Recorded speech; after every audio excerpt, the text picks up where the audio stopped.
Saukarsha not সন্মার্ক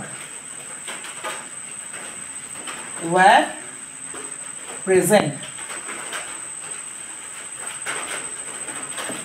in the meeting করে দিলাম, আরে যে কোনো কিছু করে দিলাম, ঠিক আছে, বুঝতে পেরেছ? এরপর বক্তব্য হচ্ছে যে এখানে দিয়ে দেবে হয়তো এরর কারেকশন।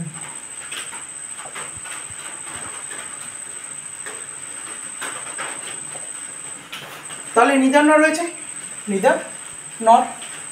এরপর ব্যাপার হচ্ছে সাবজেক্ট ভার্ব এগ্রিমেন্ট, মানে সাবজেক্ট যেমন বসবে এখানে, এইগুলো হচ্ছে সাবজেক্ট, এই সাবজেক্ট অনুসারে যে ভার্বটা বসবে সেটা এগ্রি মানে কি, এই সাবজেক্ট অনুসারে এই ভার্বটা ঠিকঠাক জায়গা আছে কি নেই। এখানে এরর কারেকশন মানে কি, তাহলে নির্দিষ্ট জায়গায় নেই, আমাদেরকে ঠিক সাবজেক্ট অনুসারে ঠিক ভার্ব বসাতে হবে।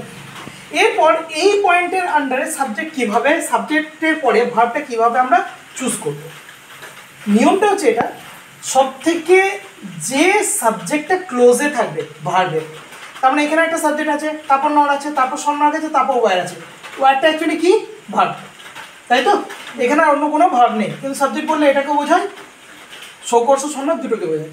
অতএব আমাদেরকে এই নিয়মের ক্ষেত্রে, নিদার নরের ক্ষেত্রে আমাদেরকে প্রথম দেখতে হবে যে ভার্বের কাছাকাছি কোন সাবজেক্টটা আছে। তাহলে ভার্বের কাছাকাছি কোন সাবজেক্ট আছে, ওয়্যারের আগে কি আছে বাবু, সন্মার্ক আছে, তাই না? ওয়্যারের কাছাকাছি কোনটা আছে, সন্মার্ক আছে, সৌকর্ষ নেই কিন্তু।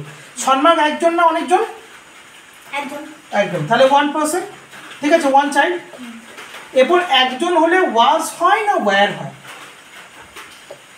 কোনটা হয়? একজন হলে ওয়াজ হয় না ওয়্যার হয়, ওয়াজ হয়। তাহলে আমাদের কারেকশনটা কোথায় করতে হবে, এই ওয়্যার যেটা আছে সেটার পরিবর্তে কি বসবে, এক্স্যাক্টলি আনসার ওয়াজ। সো কারেকশনটা কি হবে, যে সন্মার্কের পরে এটা ওয়াজ হবে। তাহলে নিয়মটা কি, যখন নিদার নট দিয়ে কোনো একটা সেন্টেন্স থাকবে সাবজেক্ট ভার্ব এগ্রিমেন্টের আন্ডারে, তখন ভার্বের কাছাকাছি ক্লোজেস্ট যে সাবজেক্ট আছে সেই সাবজেক্টটা লিখবো, তারপরে যে ভার্বটা আছে যে ভার্বটা চোটাই লিখবো, ওই দুটোকে চেক করে দেখবো যে এখানে যে সাবজেক্ট আছে সেই অনুসারে ভার্বটা ঠিক আছে কিনা। যদি ভার্ব ঠিক না